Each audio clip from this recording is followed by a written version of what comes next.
of Cimplifi. We are a legal technology services provider. Think e-discovery, managed review, contract analytics, and I'm a member of the College of Law Practice Management. I'm really excited to join those who have um, logged in live and also to say hello to those on demand. I have with me a really amazing group of people to talk about cybersecurity today. Scott Barlow, who is the Chief Evangelist and Global Head of Community at Sophos. Nathan Steed, who is a partner at Warner, Norcross, and Judd. And Paul Lewis, the founder and CEO of Calamu.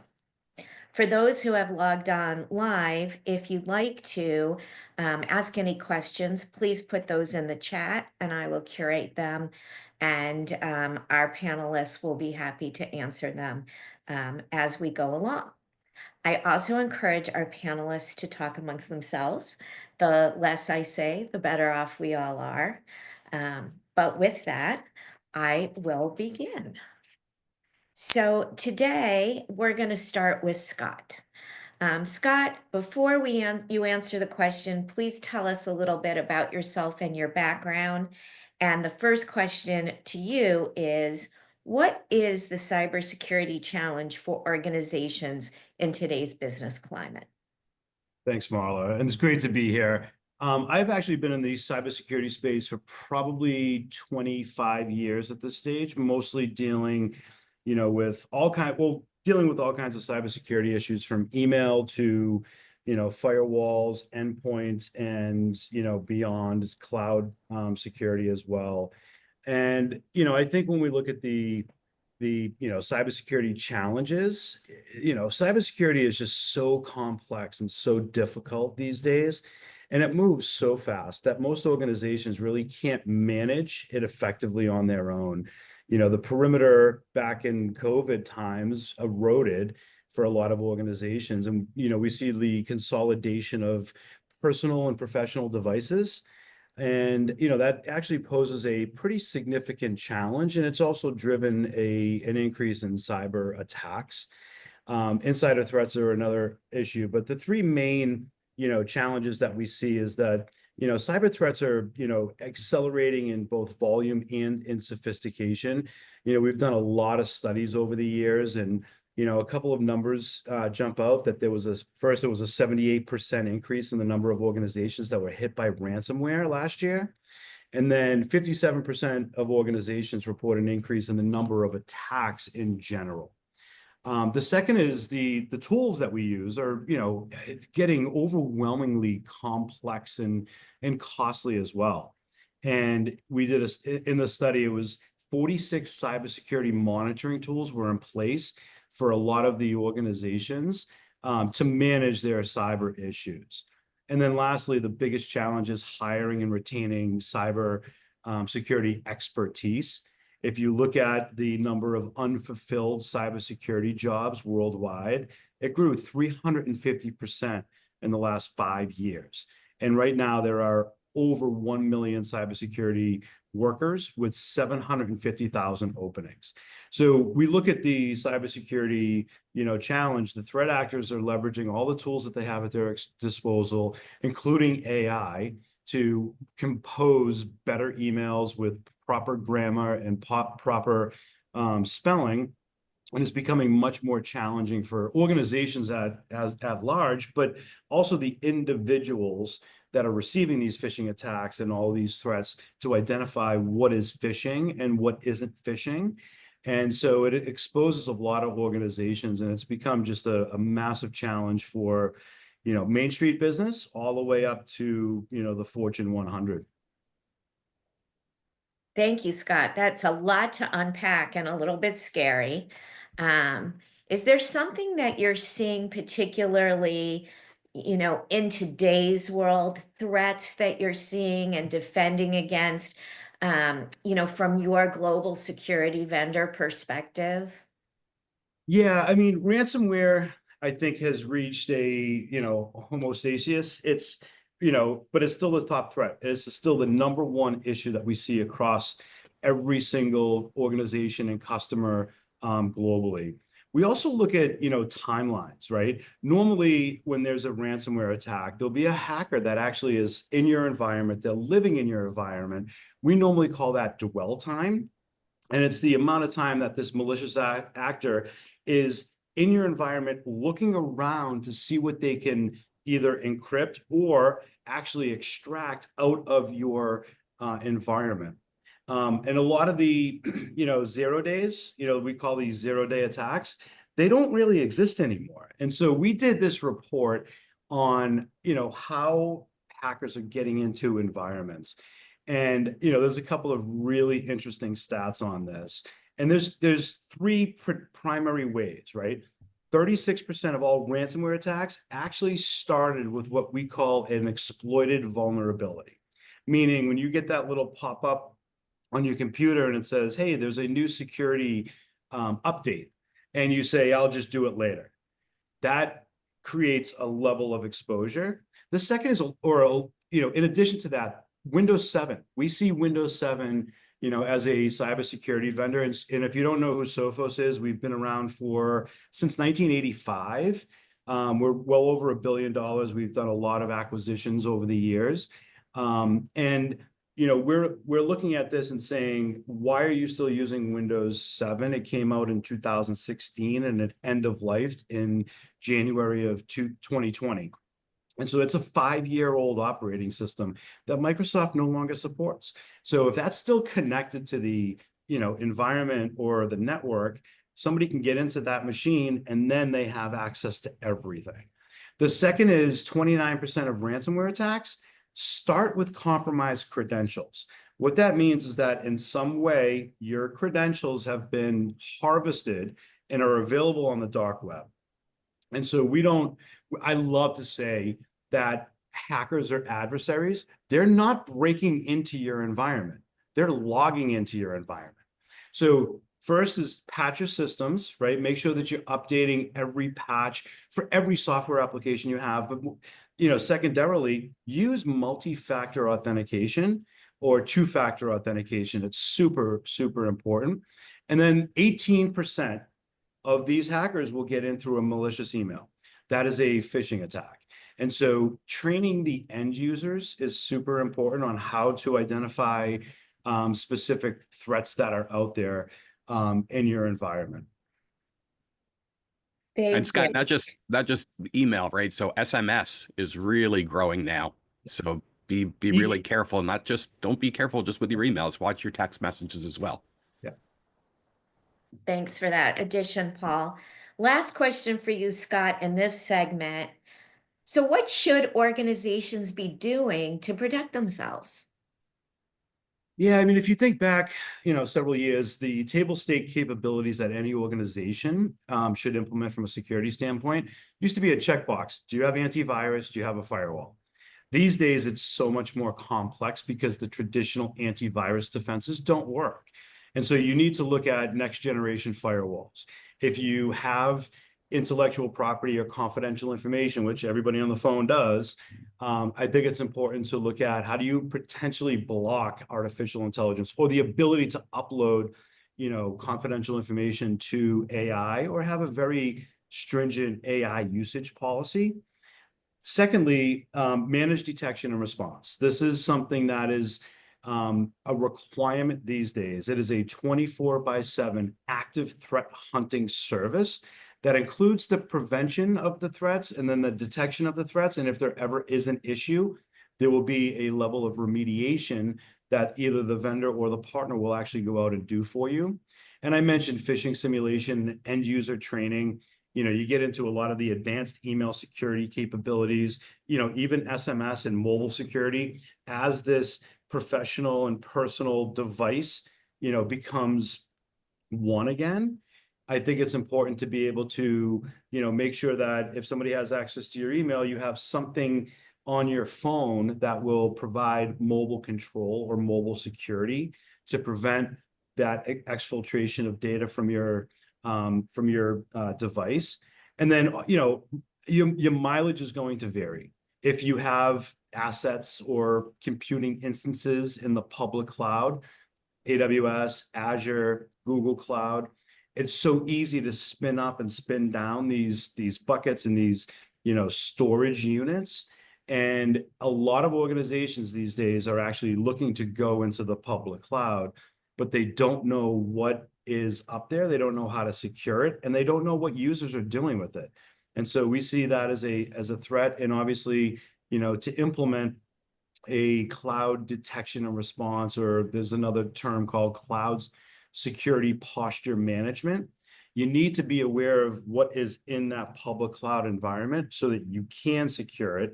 And if you can't do that yourself as an organization, we highly recommend, looking at the vendors, but also looking at a managed services provider or somebody that can actually help you deliver that level of cybersecurity that you need for your organization.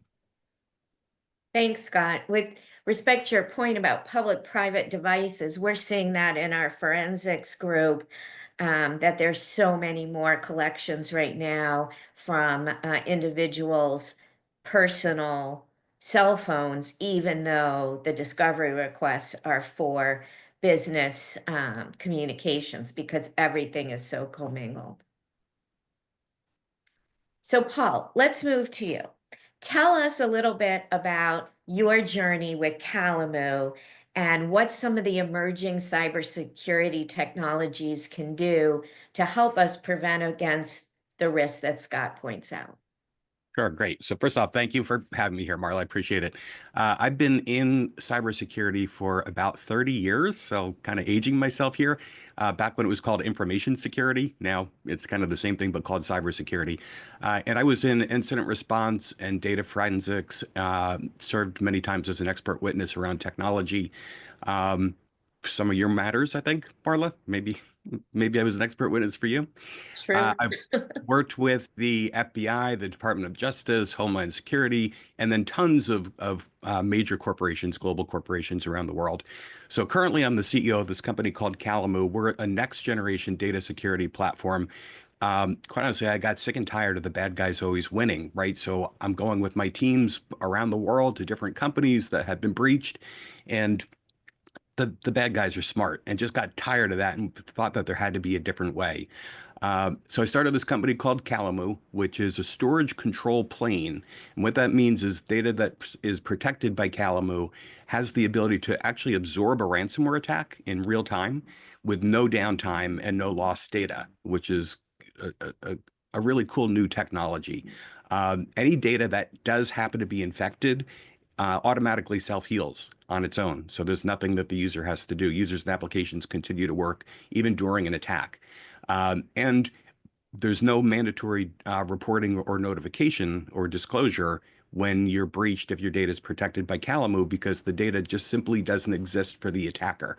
And I don't want to get into a long discussion on how Calamu works, but when the attacker steals your data, they don't really have your stuff. They can't put anything back together. So your question was, how do I define emerging technologies? I would say emerging cybersecurity technologies refer to like cutting edge tools and different methodologies designed to protect digital assets against the evolving cyber threats. And Scott said it best. These guys are smart. These threats are just getting so much more difficult to detect.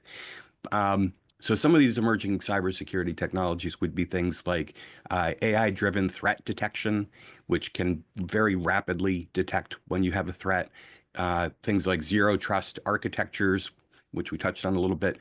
Post-quantum protection. So quantum computing is not that far off. I mean, I know we've been saying that for decades, but in my professional opinion, I think we're like 3 to 5 years away from really having real quantum computing capabilities. And then things like automated incident response systems. So, manual response is great, but if you can automatically respond and correct some of the problems, you're even better off. And then there's one that I'm like really close to, and that's called cyber storage. So cyber storage is a new category. Just think of storage that is smarter, right? So the way that Gartner defines cyber storage, they say it's technology that proactively defends storage systems against ransomware attacks. Specifically, they call it ransomware attacks. And with cyber storage, they do this through things like early detection, obviously, blocking attacks of course, if you could block the attack, then we don't have to worry about the attack. Aiding in recovery, so some of these automated tools. But Gartner says something that I don't really agree with. They say that it's not intended to replace backup or disaster recovery solutions, but rather to act as an additional layer of protection. So that's good. But I think it needs to be better, stronger than that. So what I'm doing at Calamu with my team is we create, our product is called a data harbor. And a data harbor is a virtual storage platform that's geo-dispersed. And now it gives the ability to do some cool things like self-healing the data automatically with no downtime. It goes way beyond Gartner's current definition. And we can actually turn legacy storage or cloud storage into cyber storage automatically. So Gartner's definition, I think, is going in the right direction, but not quite there yet. Isn't that something that, even the definitions in this space are still trying to catch up to the quick movement in terms of breach and then breach response. So it reminds me a lot of the law, where the law is always trying to catch up to emerging technology and figure out how to handle that.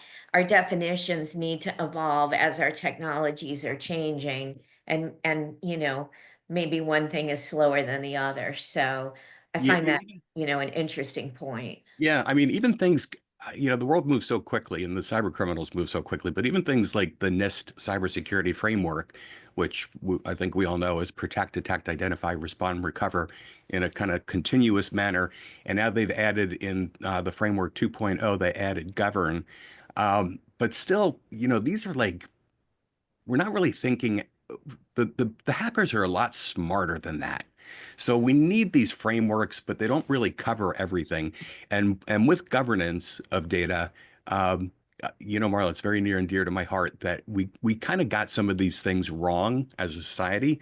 So when we look at things like data sovereignty, I testified back, a long time ago in Washington, D.C. to the Federal Rules Committee when they were introducing the term electronically stored information, and they said it should be governed in a jurisdiction in which the data is at rest. And my argument was, we don't really care where it's at rest. We care where it's in use. It should be governed where it's in use.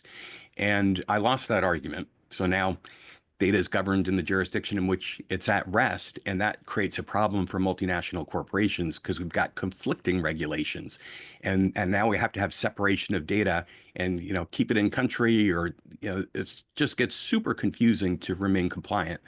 But with some emerging technologies like geodispersed storage and cyber storage, we actually have the ability to store data in a jurisdiction independent manner.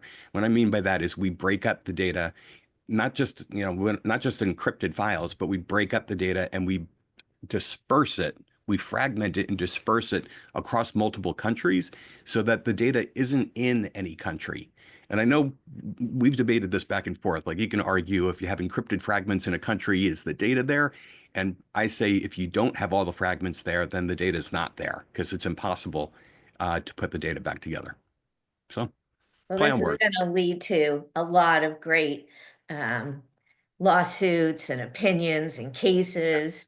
And with that, I want to move to Nate next. So Nate, if you can tell us a little bit about yourself and your firm, and we understand that you have an experience that you're willing to share. Yeah, absolutely. Thanks, and happy to be here. And Paul's comment just has me rubbing my hands with glee to dive into some of those legal questions down the road. I'm Nate Steed. I'm a partner at Warner, Norcross, and Judd. I'm also the co-chair of the firm's Cybersecurity and Data Privacy Group. I regularly work with clients of all sizes to help manage security incidents, data breaches, including determining the notification obligations and the follow-on investigations and issues that may arise from that. Additionally, as Marla alluded to, our firm experienced a data breach about 3 years ago that I was intimately involved in. And it was kind of an interesting opportunity for me to be on the flip side of the data breach, where I had often worked with clients and helping them manage their own data breaches, but had the opportunity to essentially be a client on the other side of the fence and experience what that was like through a client's eyes, and understand in a lot better detail some of the nuances that law firms have to deal with when they are addressing a security incident of some sort. There's some just special rules that apply to lawyers and law firms because of our relationship with our clients. And so happy to talk through a bunch of those components. That would be great. I think it would be wonderful if we could segue into that experience. And as Nate talks about it, Paul and Scott, if you know, have comments on, oh, could have done that, or now there are technologies that do this, you know, I think we could have a really exciting conversation. Yeah, happy to talk about it a little bit. So I think, you know, for all the technology that exists out there, I think Scott and Paul would probably agree that at its base, this is a people problem, and that as much money as you can or are willing to spend on technology, ultimately, all it takes is one person to click on a link to undo a lot of the hard work you've done. And there are some things that you can do to protect yourself on the back end. Some of Paul's solutions sound really interesting in that regard to mitigate maybe even ill-informed clicks, but it is ultimately a people problem. So training continues to be the number one thing that I emphasize with my clients and that we continue to do within the law firm, and continually trying to educate and make sure that the fake phishing emails that we send out are convincing enough to be good learning opportunities for those who do end up clicking on them. One area, so our data breach at the firm affected essentially what I call the digital junk drawer. And I've had this happen with clients as well. And it makes the investigation, the remediation a lot more expensive and complicated. Our data breach happened with servers that were backing up everybody's desktop. So those were files that people had just saved to their desktop, but it also included files that were in the Internet Downloads folder, that were in the My Documents folder. And like I said, the desktop, those were the primary repositories of documents that had been compromised. Ours was about 500 gigabytes of data, and it was entirely unstructured.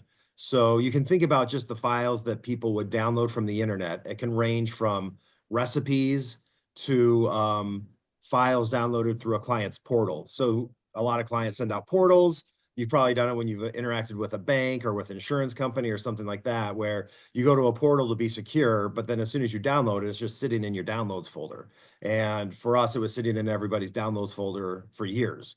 So we had a lot of files in there that we had to go through. And like I said, this is a common issue with clients where they've exercised good data hygiene, but then there's just this one little corner that they didn't think about or forgot about. And that's the one that ends up getting compromised. And it's just this massive pile of information that you need to sort through. And so one thing that we did within the firm was instituting a technology rule, essentially, that automatically deletes any desktop files after 30 days, automatically deletes the Internet Downloads folder after 30 days to at least reduce that digital footprint. And again, that's one thing I talk about regularly with clients is you need to go through this data mapping exercise to understand where you are storing sensitive information. And again, for lawyers and law firms, a lot of the information is sensitive, even if it's not personally identifiable information. It's going to be otherwise confidential. So doing that data mapping process and making sure you're accounting not only for client data, which I think is on the forefront of everybody's mind, but your own employee data, marketing data that you may have to keep track of for client development purposes, CRM tools, that sort of thing, and understanding really where the data is that you need to protect and be aware of and make sure you have the appropriate controls around it. And then the other area that was really challenging for us is understanding what your notification obligations are to clients at the outset. These are typically housed within outside counsel guidelines or in engagement letters. We didn't have at the time a central repository of what all of these notification obligations were. So when we experienced our security incident, there was a mad scramble internally to compile all of that information into one place. And the client mandated notification obligations varied wildly between them. Most had no obligation at all. They were silent. But we probably had 20 clients that had some form of notification obligation. And that ranged from notify the client if we've had any security incident, to notify the client if their data has been compromised.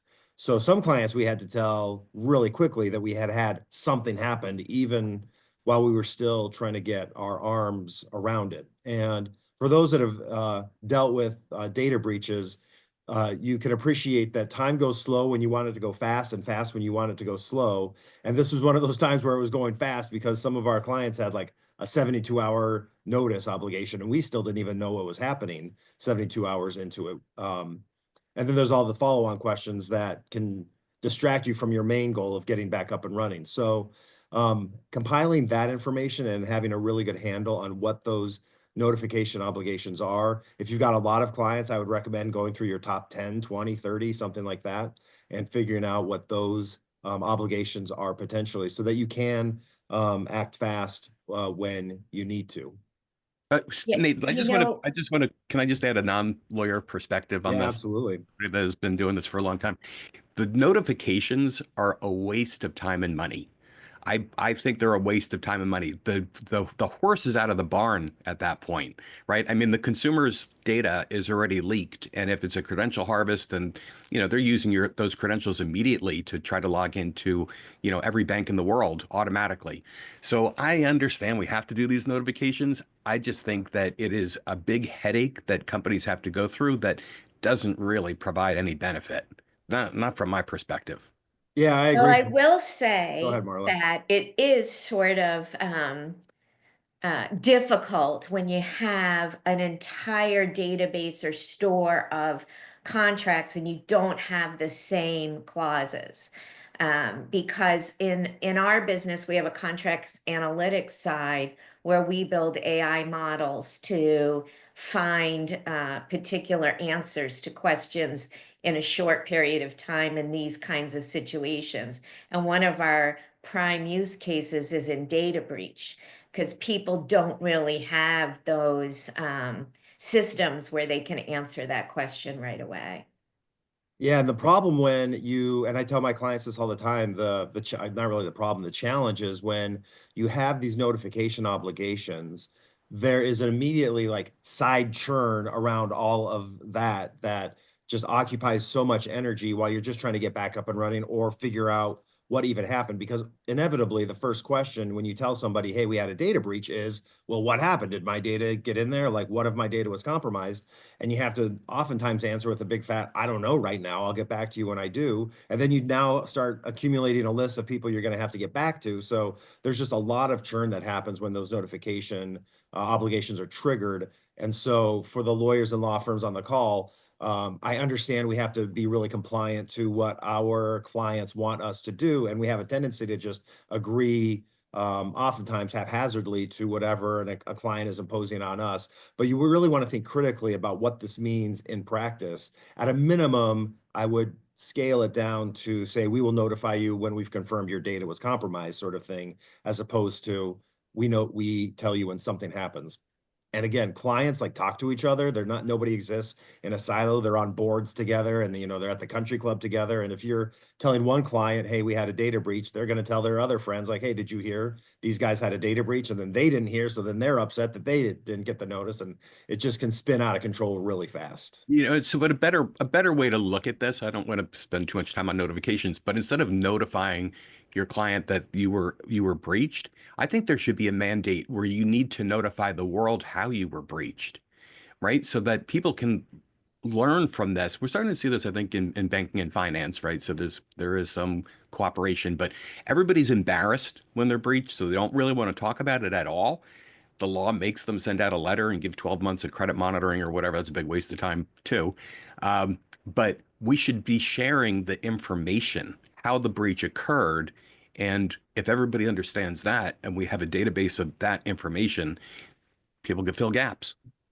From a security vendor perspective, we do this all the time, right? We have a whole we call it Sophos XOps, where we get all of the intel feed.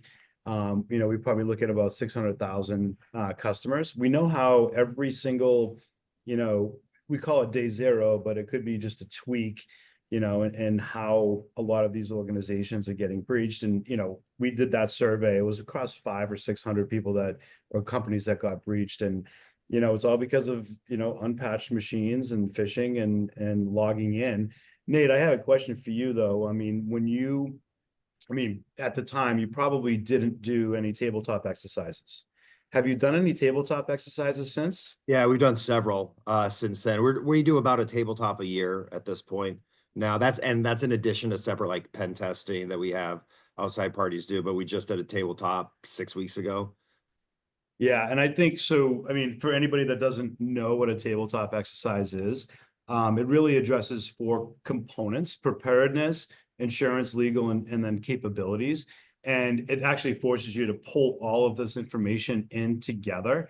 I went through it. I sit on a couple of boards, and I went through it with a board, and it's very basic and fundamental things that you just really don't think about. Internally, when you're, when you're getting breached, there's a lot of chaos, right? And so the communication, like, who do you communicate with first? Do you have an alternative method of communication? Because if your mail server gets breached, or if your PC gets breached, or, what are you going to pull and text everybody? So creating a Signal or a WhatsApp group. I know Signal is probably a little bit dangerous these days, but, a separate WhatsApp group, right? That would allow you to have that open and honest, secure communication while everything is happening internally. Same thing. I have had so many partners and friends reach out to me and said, I've been breached. I go, don't you have an incident response plan? And they said, yeah, it was amazing. I paid hundreds of thousands of dollars for it. I go, where is it? It's encrypted on the server. So it was just like, just send yourself an email that would say, hey, your personal email address with your incident response plan. But it's the basic fundamental stuff that when you're in the midst of it and you can't think straight, I think it's super important to have that, list of criteria, or list of actions, and a step-by-step guide to how you move through that incident, right? And I think that's super important for any organization to have. Yeah, and I Scott, think to your point, we had an incident response plan. We had a really good incident response plan too. I'd been on the committee that had worked on it. We took security really seriously. One area where we kind of fell down was somebody had moved into a new role that was part of the incident response plan, and nobody told them that they were in the incident response plan. And so they were flying dark for, I don't know, 24 hours until they realized like, oh, we actually can address this in a more organized way. So that's one thing that we've been more mindful of now, is making sure that when there's a promotion or when there's staffing changes and somebody moves into a role that's in that response plan, that they know they are in the response plan. And Scott, I totally agree with you as far as keeping a hard copy of the incident response plan somewhere. We have laminated calling cards that we have. So we have that offline alternate communication form with folks. The other thing that I've heard being an issue is people storing their insurance policy on their system that is compromised by the threat actors, and then they have access to the policy to know what the deductibles and what the limits are, and then they key their ransom demand to the insurance policy specifically, and you're negotiating just at a severe disadvantage in those situations. I just want to, I agree with you, Scott, that tabletop exercises are super important, right? I mean, because when you're in the heat of the moment, you don't want to be trying to figure things out, right? So doing those exercises is important, as is employee training. But look, I've kind of noticed that the phishing simulators and the training that goes along with it, they're dated now, right? They tell you to look for typos. They tell you to look for words that are out of place or look out of place. With phishing, with AI phishing, all those problems have gone away. And they're using AI to craft emails to make it look like it's coming from someone that you know, or that knows you. They know a lot about you. And, then you go ahead and you click on the link, and then all bets are off. You got the problem. But the bad guys are doing something that this doesn't get a lot of press. And I just want to share it with the group here for phishing.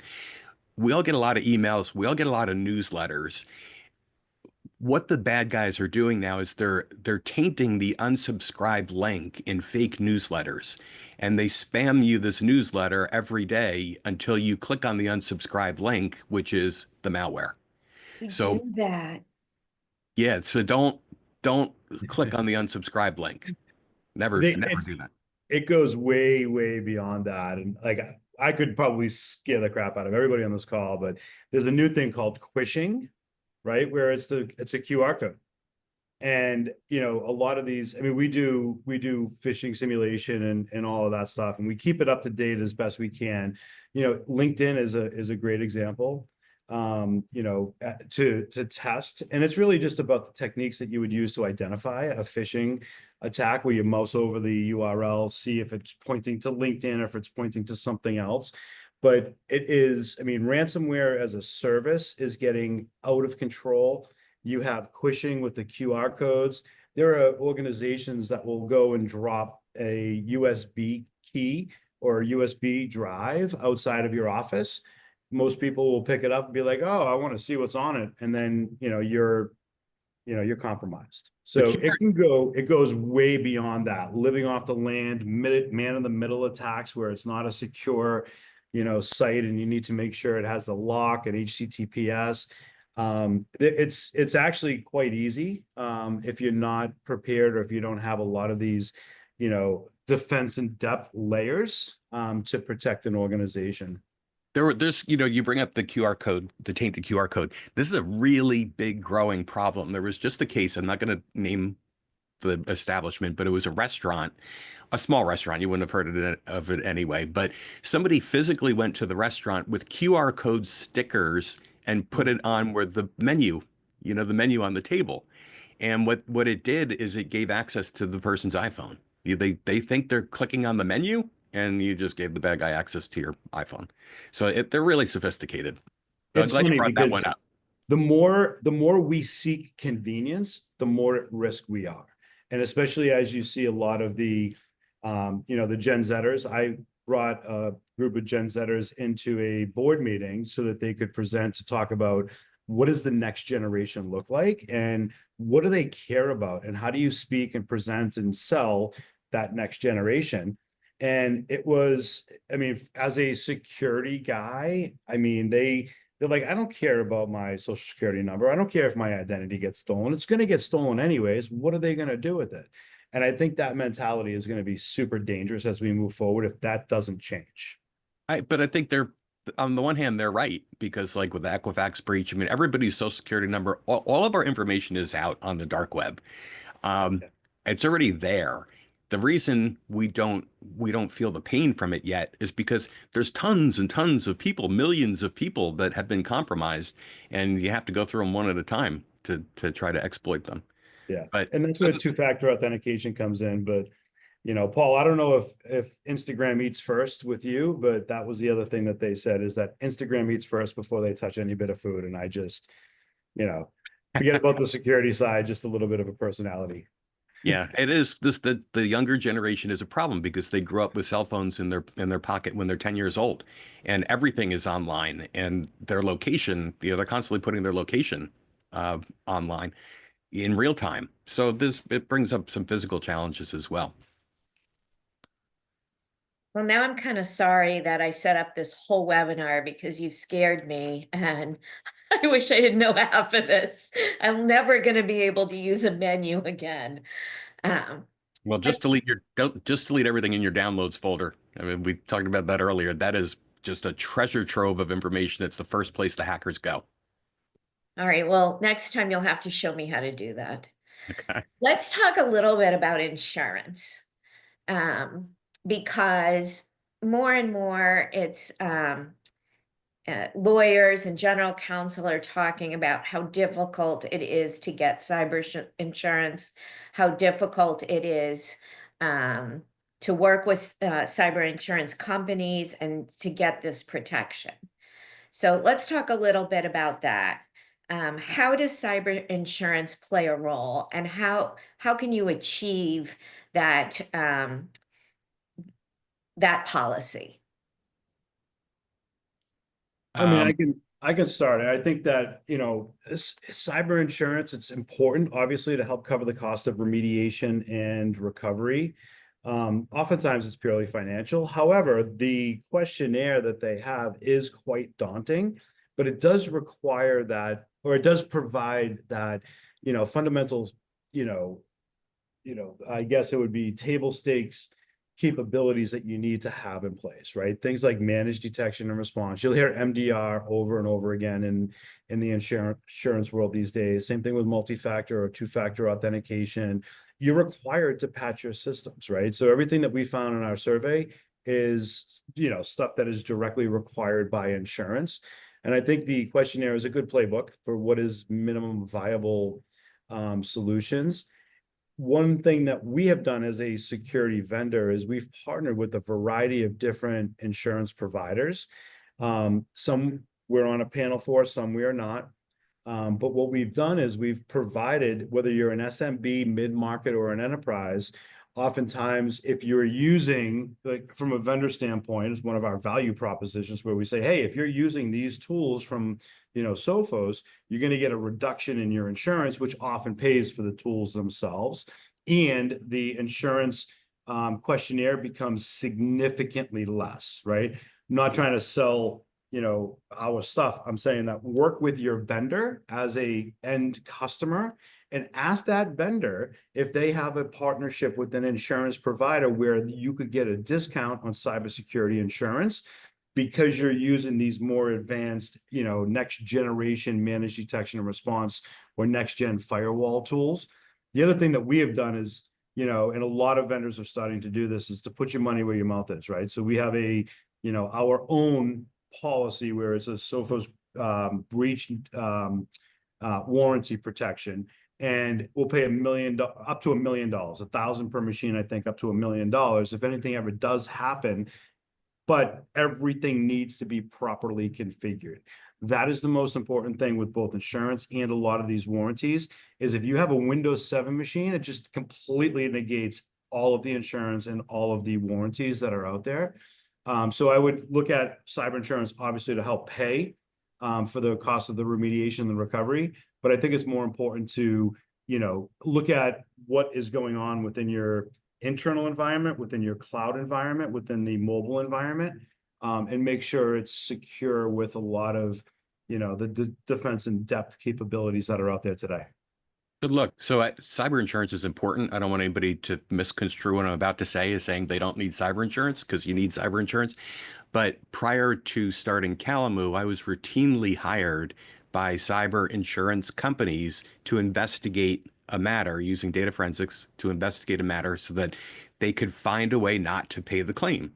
And we always did. I mean, it always comes down to, many times it comes down to an error that a human made, right? Something silly that a human being did.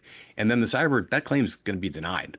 So you have everything else in place, but just be aware that the insurance company does not want to pay your claim. And with double extortion ransomware attacks, the ransom requests are just skyrocketing. And, the bad guys know this because they're going to weaponize the data back against the company. And then how does the cyber insurance, like, how do you fix that problem? Right. So, but I do agree it is a good way to have a checklist of, what do you call it? Minimal viable options. It is a good way to check to make sure you've got what you need. Let me just speak to one of Paul's comments real quick on the secondary ransom piece. That was a concern, obviously, in our situation. I think one that's very salient for lawyers and law firms, because so ours was not a ransomware event. It was a data exfiltration and extortion event in that sense. So we never really lost any sort of functionality or operations, but there, like I said, there was a significant amount of data that was exfiltrated in that process. We had a lot of clients who were worried about that secondary ransom event, meaning we are being held, we are being asked to pay a ransom for the data on our end, but then they're sitting on a trove of a bunch of documents that they then could go to our clients and say, hey, we have this data and we will disclose it if you don't pay us the ransom. It ended up never materializing, but it was certainly a concern on our part, and just another little bit of a nuance or wrinkle that I think law firms or professional organizations generally have, because you have your data, but you're also holding sensitive information for your clients in the process. The other piece I'll add about insurance, we had insurance as a huge help financially in our situation. It does kind of make a lot of the negotiations more complicated, because there's just an added person at the table who needs to approve any sort of discussions back and forth. So as an example, we were in negotiations with our threat actors for about 4 to 6 weeks before we finally reached any sort of resolution with them. So it was not a quick process. And I think a lot of clients are surprised at how long sometimes this can take. Even if you decide to pay the ransom and you get the decryption keys, just going through that process of decryption can be time consuming, and it's not foolproof either. You may end up with corrupt data at the end of it. A lot of insurance companies, though, an added value there, and I totally agree with Scott, kind of the process of getting insurance is really valuable. And then also having access to their approved panel of experts. If you don't have ones that you work with already, they can hand you a list of, 3 or 4 forensic investigators, 3 or 4 law firms, and say, hey, these guys are people we've worked with, or, people who know what they're doing. Choose from this list. And if you don't have those pre-existing relationships, that can be really helpful. I've seen issues with my clients who don't have insurance and don't have any sort of pre-existing relationship. Again, there's a lot of churn, a lot of chaos at the start of this, and you don't want to waste negotiation cycles trying to get all these contracts in place at the time. And, that takes another 12 to 24 hours to just get everybody lined up. Time that you could is better spent actually fixing the issue. Yeah, but when so we all have to just step back and remember when we're negotiating with these cyber terrorists, that's what they are. How do we trust these guys? I mean, they make a living out of stealing data and weaponizing it for profit. And just because you're paying the ransom, they still have your data. You have to remember they still have the data. And there's tons of examples where they do this, the secondary attack where I think what you just said is they go after, now that they've got, like, if they've got my information, they can contact me directly and say that they're going to expose my information. Now they want me to pay as well. So it's a lot more complicated. It's not a clean situation.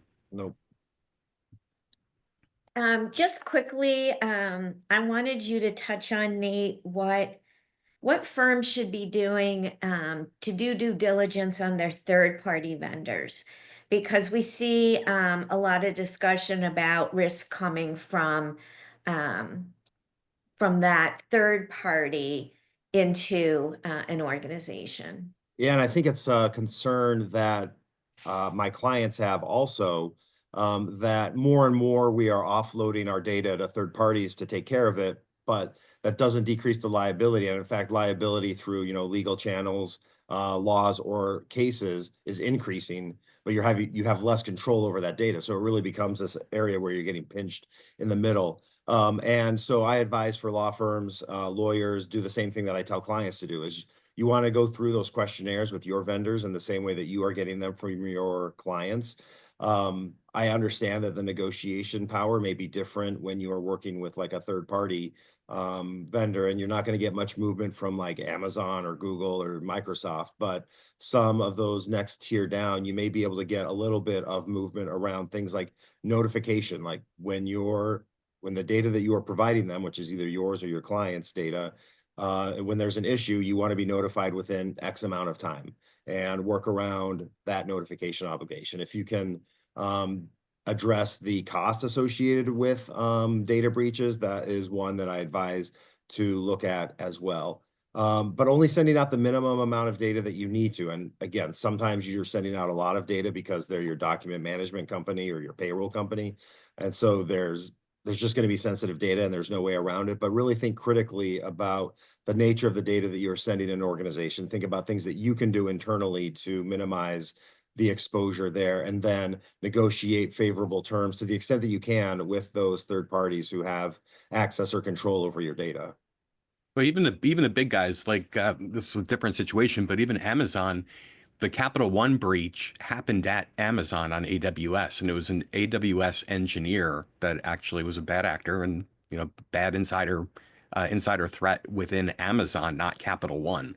So it does get sticky, right? I mean, you got human beings all over this thing, and human beings make their own decisions.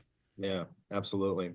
We're seeing more and more clients, not only on the data security side, but the data privacy side, requiring law firms to essentially answer for what we are doing with their data. And that, again, that goes to the data mapping aspect of this, that if a client tells us, hey, I want you to delete all of my data or do something with it or let me know how you're using it. We need to be able to answer those questions. And so we as a law firm are seeing more pointed questions on the questionnaires that we receive, not only around the data protection, but the data usage part. And if an individual, for example, says, delete my data, if they're in California, we got to do it subject to certain, caveats. So understanding what we are doing with that data is a really important part. And that goes to like a vendor management program internally, which I think law firms are, to a certain extent, not necessarily really diligent about that in all instances. And so thinking through critically the vendors you are using, how you manage those, and making sure that you have appropriate contracts in place, even if they are minimally touching client data, you want to be able to tell your clients, hey, here's what we are doing with our vendors to protect your data. Yeah, and simple things like encrypting the data before you put it in transit is super important before you give it to the third party. But can I just make a statement? We have to all understand that encryption is not the answer. Encryption is a band-aid that is going to be ripped off in my opinion, 3 to 5 years with quantum computing, where the decryption keys are going to be able to be auto-generated instantly with quantum computing, and it's not that far away. I mean, some of these things are running in pilot now, but for today, encrypt your data before you send it. On that note of sort of where we're going, quantum computing, we touched a little bit about on AI, that the bad guys are using AI to enhance their ability to hack us. What can we do in cyber defense using AI now that this has become more available? Just quick comment, and then we'll turn it on. I don't want to, answer every question, but it's an arms race out there. The bad guys against the good guys. And they're using AI. And these organizations, these hacking organizations in different nation states are super well-funded businesses with HR departments and, employees that get PTO. I mean, these are companies that are attacking the US. And they're using the latest and greatest technologies to attack. Not all of them, but the good ones are. So look, we need to think of things differently. I'm trying to do this at Calamu, where we're looking at transforming the data to make it useless to the attacker. So we convert the data into what we call digital sludge. So even if they get it, when they get it, because they're eventually going to get it, it's completely useless to them, and there's nothing that they can decrypt. But yeah, we have to stay on top of the AI. It's scary to me, really scary to me. So we have 5 minutes to go. I'm going to have a little announcement at the end for our audience. If anyone has any questions, please put it in the chat. While we're getting to that, I want to do a little round robin. Anything the three of you can end on a sort of positive note. I'm trying to temper the doom, and if there's any advice or any positivity that you can find on this subject, I would be grateful to hear it. Scott, let's start with you. So it's very bleak situation out there from a security standpoint, but there are solutions that will help. And I believe that, we've talked a lot about incident response. We've talked about being proactive.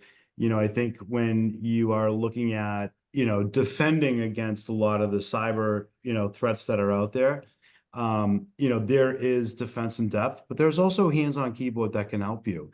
And it's not expensive. We often talk about this cybersecurity poverty line where, the large enterprises, they have a ton of money and they throw that money at the solution. I think a lot of mid-market and even SMB organizations, they try to do something similar and fail because it is way too costly. And so there are solutions out there that can help.